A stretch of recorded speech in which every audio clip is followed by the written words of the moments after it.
Hello students, मैं robin Gupta एमजीएचएम inter college मारारा ईटा से आप सभी लोगों का एक बार फिर स्वागत करता हूं। आज मैं आपको बताता हूं चैप्टर 5, लेकिन उसका अगला टॉपिक अवकलनीयता यानी कि डिफरेंशिएबिलिटी। क्योंकि कंटिन्यूटी मैंने आपका पार्ट 7 वीडियोस तक टोटल 7 पार्ट्स में मैंने आपको बताया कंटिन्यूटी। आज मैं इसका डिफरेंशिएबिलिटी का पहला पार्ट यह आपको बताता हूं यानी कि अवकलनीयता, लेकिन इसके बेसिक कॉन्सेप्ट। वैसे ही टॉपिक आपका 11th क्लास में भी पढ़ा हुआ है क्योंकि आप लोग ये पढ़ चुके हैं अवकलन।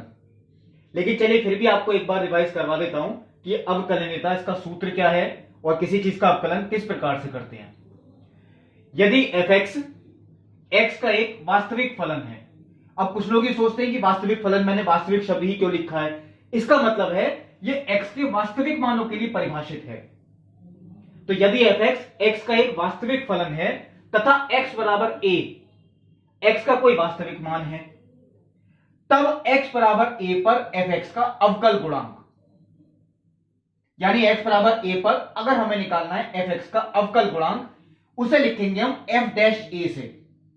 इसका मतलब है f डैश का मतलब f का अवकल गुणांक, लेकिन कौन से मान पर, x बराबर a पर, इसलिए हम इसे बोलते हैं f डैश a। तो f डैश a बराबर, इसका जो सूत्र है limit x tends to a fx minus f a बटे x माइनस a, यानी इस प्रकार की जो सीमा मैंने लिखी है, इसे हल करके जो उत्तर हमारा आएगा वो x बराबर a पर fx का अवकल गुणांक होगा। अब जैसे मैंने सूत्र लिखा है, मैं सीधा इसमें x का मान a रख दूं तो ये तो fa ही हो गया, तो fa से fa कैंसिल, 0 आएगा। और यहां भी मैं x की अगर a रखता हूं तो a माइनस a, वो भी कितना हो गया, 0, तो ये 0/0 आएगा। लेकिन इसी चीज को अगर हम सॉल्व करें, अब वो चाहे गुणनखंड करके करना पड़े, चाहे मानक सीमाएं होती हैं उनकी हेल्प से करना पड़े, तो सॉल्व करने के बाद जो उत्तर आएगा वो हमारा अवकल गुणांक होगा x बराबर a पर। अब इसे अगले स्टेप में मैंने कैसे दिखाया, ये मैंने आपको अभी सततता वाले चैप्टर में भी समझाया था। हम इसे h टेंड्स टू 0 कैसे करते हैं। अगर मैं रख देता हूं x बराबर a प्लस h, मैंने दाईं पक्ष से लिया, बाएं पक्ष भी ले सकते हैं, x बराबर a प्लस h। तो अगर x का मान a है तो a से a तो कैंसिल, h का मान कितना हो गया, 0। ये तो वही चीज हो गई जो आपने सततता में भी समझी। तो ये हो गया लिमिट h टेंड्स टू 0। और जहां जहां x था वहां मैंने x का मान कितना रख दिया, a प्लस h। तो x का मान a प्लस h रखा, f a plus h minus के f a upon a plus h minus a से a कैंसिल, h बचा, f a plus h minus के f a upon h। Limit h tends to 0, यानी इस सूत्र को हम ऐसे भी लिख सकते हैं, यानी लिमिट h टेंड्स टू 0 इस तरीके से लिखना है तो ये सूत्र हो गया। हम सीधा ये भी याद रख सकते हैं, और आपको वैसे मोस्टली यही याद रखना है क्योंकि जब सवाल में हम यूज करेंगे तो इसी का ही करेंगे। ये हम कहलाते हैं दायां पक्ष अवकलज, वो वैसे मैंने नीचे लिखा है ये मेन सूत्र था, इसकी हेल्प से ही ये बना था। तो इसको हम कहते हैं fx का अवकल गुणांक, लेकिन x बराबर a पर। अब मैं आपको बताता हूं, यहां पे x बराबर a अगर कोई संख्या नहीं दे रखी हो, हमें सीधा x ही रखना हो, तो कैसा याद रखना है सूत्र। यदि fx x का एक वास्तविक फलन है तब x के सापेक्ष fx का अवकल गुणांक, आपको देखिए क्वेश्चन में ऐसे लिखना है, x के सापेक्ष fx का अवकल गुणांक, वो कहलाता है f डैश x। और इसे हम किस तरीके से निरूपित करते हैं, ये भी वैसे आप लोग पढ़ चुके हैं 11th में, d अपॉन dx fx। इसका मतलब देखिए, फिर चलिए एक बार बता देता हूं, 11th में भी मैंने बताई थी ये बात। d का मतलब डेरिवेटिव यानी कि अवकल गुणांक, किसका, fx का, तो डेरिवेटिव ऑफ fx यानी fx का अवकल गुणांक। और ये जो अपॉन में लिखा है dx, इसका मतलब है x के सापेक्ष। तो ये जो पूरी लाइन मैंने हिंदी में लिखी थी ऊपर, वो एक शॉर्ट फॉर्म में देखिए यहां पे आ गई, x के सापेक्ष fx का अवकल गुणांक, तो d अपॉन dx fx, इसी को कहते हैं हम f डैश x। और इसका सूत्र अब देखिए वो ये हो गया, f डैश x बराबर d अपॉन dx fx। और लिमिट h टेंड्स टू 0, ये जो सूत्र था इसमें अब a नहीं आएगा क्योंकि मैंने कहा था इसमें x का कोई मान नहीं दे रखा होगा। यहां पे आपको x ही लिखना है, fx प्लस h माइनस की fx बटे h। तो ये बात ध्यान रखें, जो f डैश x यानी अवकल गुणांक है, इसका सूत्र हम इसे भी ऐसे लिख सकते हैं, ऐसे भी लिख सकती हैं। वो ये सूत्र है। और ये बात देखिए, अब आपको ध्यान दिलवाता हूं, 11th में आपको बताई थी, ये कहलाता है प्रथम सिद्धांत। आपने कई सूत्र सिद्ध किए थे, वो 11th में ही है सूत्र सिद्ध करना, 12th में कुछ नहीं है। तो इसका जो सूत्र सिद्ध होके आते थे वो आप 11th में पढ़ते थे। ये है प्रथम सिद्धांत। अब देखिए, एक लाइन मैंने और लिख रखी है नीचे, ये अवकल गुणांक निकालने की जो प्रक्रिया है वो कहलाती है अवकलन। अवकल गुणांक जो हम किसी भी फलन का निकालते हैं, उस निकालने की प्रक्रिया वो अवकलन कहलाती है। इसे हम अवकल गुणांक कहते हैं, लेकिन ये जो प्रक्रिया पूरी कहलाएगी ये कहलाएगी अवकलन। अब आता है तीसरा, शायद एक दो क्वेश्चन इसके ऐसे हो सकते हैं, यदि x बराबर a पर फलन fx अवकलनीय होगा। कब? अगर x बराबर a पर दाएं पक्ष अवकलज यानी कि RHD वो बराबर हो x बराबर a पर बाएं पक्ष अवकलज यानी कि LHD, राइट हैंड डेरिवेटिव दाएं पक्ष अवकलज, लेफ्ट हैंड डेरिवेटिव बाएं पक्ष अवकलज। अगर ये दोनों बराबर हैं तो फलन fx अवकलनीय होगा x बराबर a पर। ये केवल देखिए उन क्वेश्चंस में करना पड़ेगा जिनमें फलन चेंज होता है, जैसे हमने सततता में भी पढ़ा, जैसे मॉडुलस के क्वेश्चन हो गए, या आपको दे रखा है x छोटा है 3 से, x बड़ा है 3 से, ऐसे फलन, क्योंकि इनमें फलन चेंज होता है, तब हमें ऐसा करना पड़ता है कि हमें दाएं पक्ष अवकलज भी निकालना पड़ेगा और बाएं पक्ष अवकलज भी निकालना पड़ेगा। लेकिन अगर ये दोनों इक्वल आते हैं तो फलन अवकलनीय होगा, यानी दाएं पक्ष अवकलज और बाएं पक्ष अवकलज। अब देखिए, बाएं पक्ष अवकलज के लिए कोई अंतर नहीं था, केवल मुझे x की जगह रखना है a माइनस एच, तो मैंने यहां रखा a माइनस एच, वो देखिए ये आ गया। और देखिए यहां भी रखा a माइनस एच, तो a से a कैंसिल, माइनस के एच हो गया। लेकिन ये बात ध्यान रखें, जब भी हम इसे सॉल्व करेंगे तो हमारे उत्तर तो इक्वल आए, लेकिन एक निश्चित संख्या आनी चाहिए और वो परिभाषित हो, यानी कि वो अनंत नहीं होना चाहिए। मैंने इसलिए यहां परिभाषित शब्द भी लिख दिया है अनंत को, क्योंकि हम अपरिभाषित मानते हैं। तो परिभाषित यानी कि एक निश्चित वास्तविक संख्या हो, ये दोनों इक्वल होनी चाहिए, तब वो फलन अवकलनीय कहलाएगा, x बराबर जो भी मान आपको दे रखा हो उस मान के लिए। तो ये देखिए, मैंने आपको थोड़ा बेसिक बताया था अवकलन। अब मैं आपको कुछ 11th क्लास का रिवाइज करवाता हूं। तो ये देखिए 11th क्लास के जो आप लोगों ने सब सूत्र पढ़ रखे हैं, हाँ, लेकिन इसमें कुछ सूत्र ऐसे भी हैं जो आपने नहीं पढ़े। लेकिन पहले देखिए, मैंने वो सूत्र आपको बताता हूं जो आपने 11th क्लास में पढ़ी, d/dx sin x।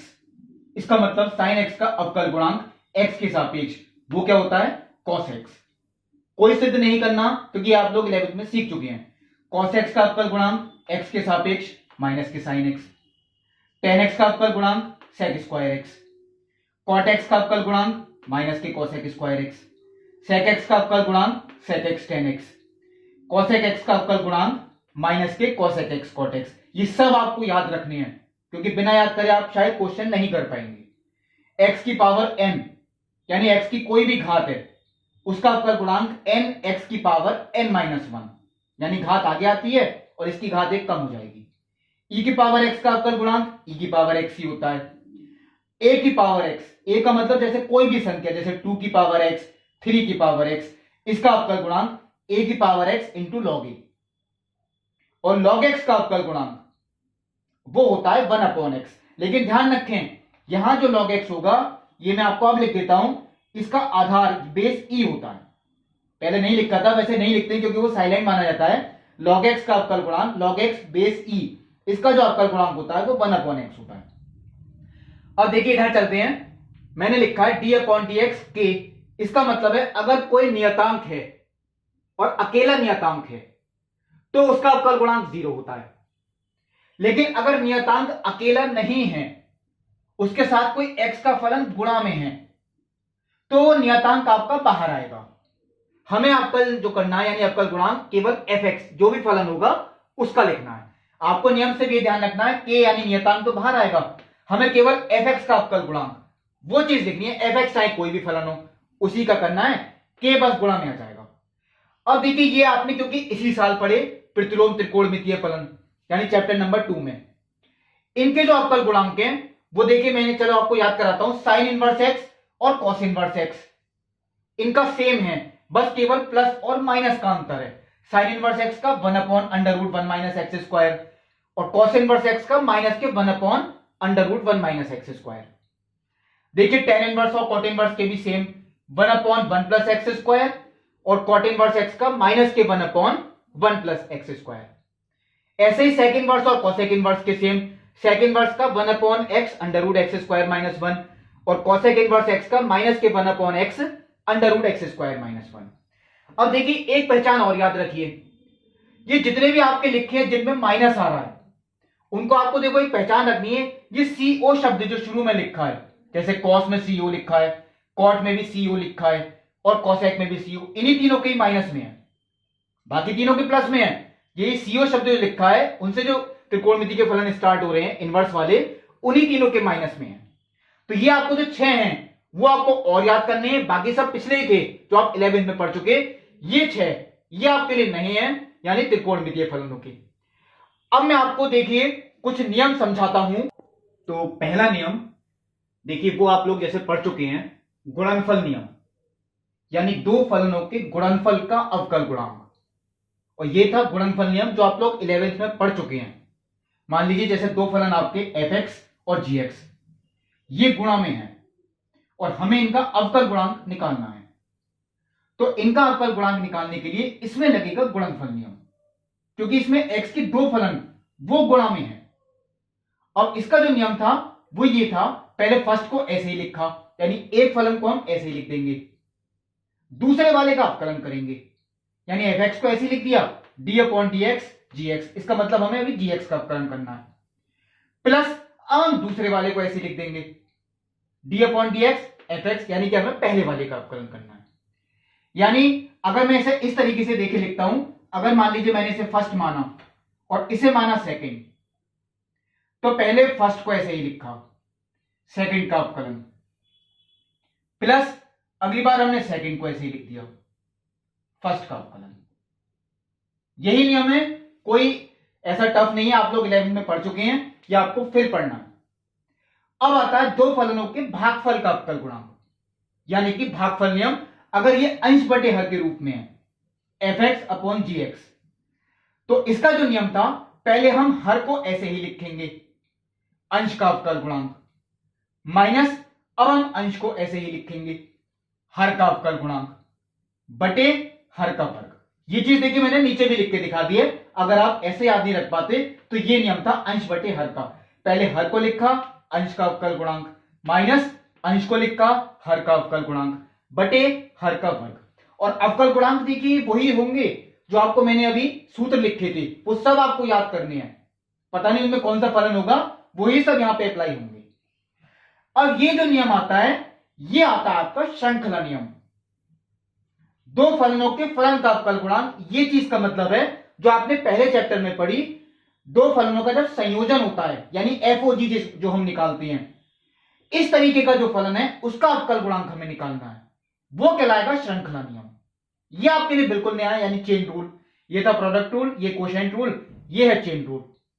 तो इसके लिए देखिए मैंने पहले तो यहां पे इस तरीके से समझाने की कोशिश की, f(gx), क्योंकि हम FOG निकालते हैं तो देखिए वो इसी तरीके से निकालते हैं, f(gx) यानी फलन के फलन, तभी तो मैंने लिखा फलन के फलन का अवकल गुणांक।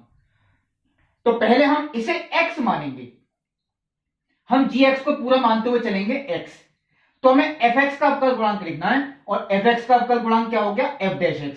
x हमने इसे माना था, वो तो ऐसे ही आएगा, f का अवकल गुणांक f'(x), तो fx का f'(x) इंटू, अब हमें f के अवकल गुणांक पे ध्यान ही नहीं देना, अब हमें लिखना है gx का अवकल गुणांक, वो और गुणा में आएगा, और gx का जो अवकल गुणांक होगा वो क्या होगा, g'(x).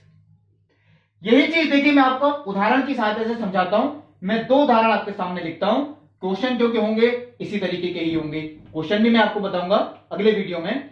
sin log x, तो sin log x में अब ये केवल sin x होता तो हम सीधा cos x ही लिख देते, लेकिन ये sin log x है, तो पहले हम इस log x को x की तरह मानते हुए चलेंगे, यानी अगर मैं इसे पूरे को x मानूं तो ये हो गया sin x, और sin x का अवकल गुणांक आप लोग जानते हैं वो होता है cos x, वो देखिए मैंने लिख दिया, यानी sin x का अवकल गुणांक cos x।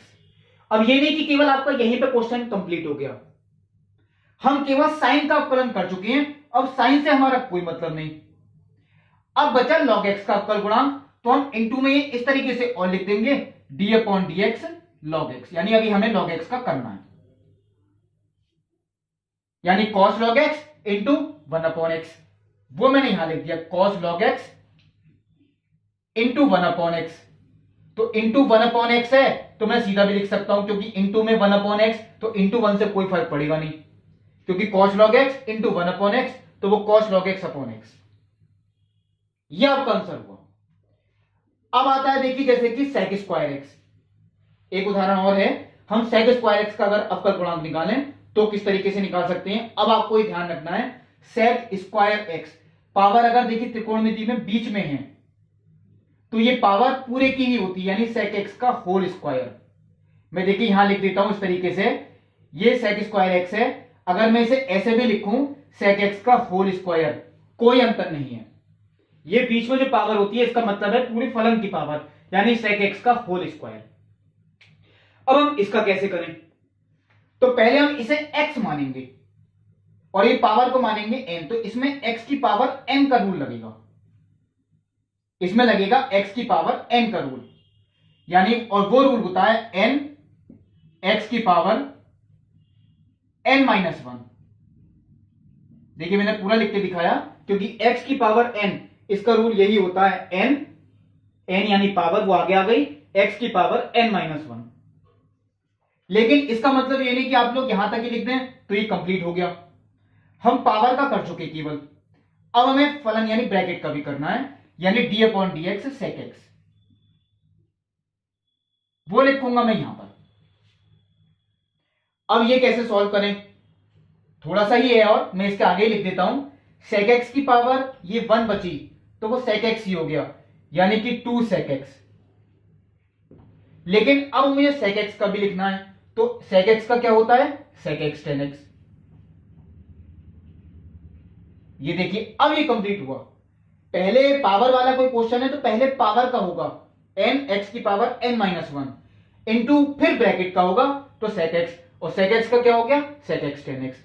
अब इसे अगर मैं और सॉल्व करके लिखता हूं, ऊपर तो शायद मैंने सीधा ही लिख दिया है, तो इनकी गुणा अगर मैं करता हूं तो 2 10 एक्स चलिए मैं पहले लिख देता हूं और सेक स्क्वायर एक्स, ये आपका उत्तर हुआ 2 10 एक्स सेक स्क्वायर एक्स, ये उत्तर हुआ सेक स्क्वायर एक्स का। तो ये इसी तरीके का है, ये बिल्कुल आपको नया है, आपके जो क्वेश्चंस होंगे वो इसी नियम के ही होंगे, लेकिन इस नियम को अप्लाई करते वक्त इन दोनों की भी जरूरत पड़ेगी, क्योंकि कई क्वेश्चंस ऐसे होते हैं जिनमें इनकी भी जरूरत पड़ेगी। ये आपका मेन नियम है इस क्लास 12th के लिए। अब जो इसके क्वेश्चंस हैं यानी प्रश्नावली 5.2 वो मैं आपको अगले वीडियो में बताऊंगा, तब तक के लिए नमस्कार।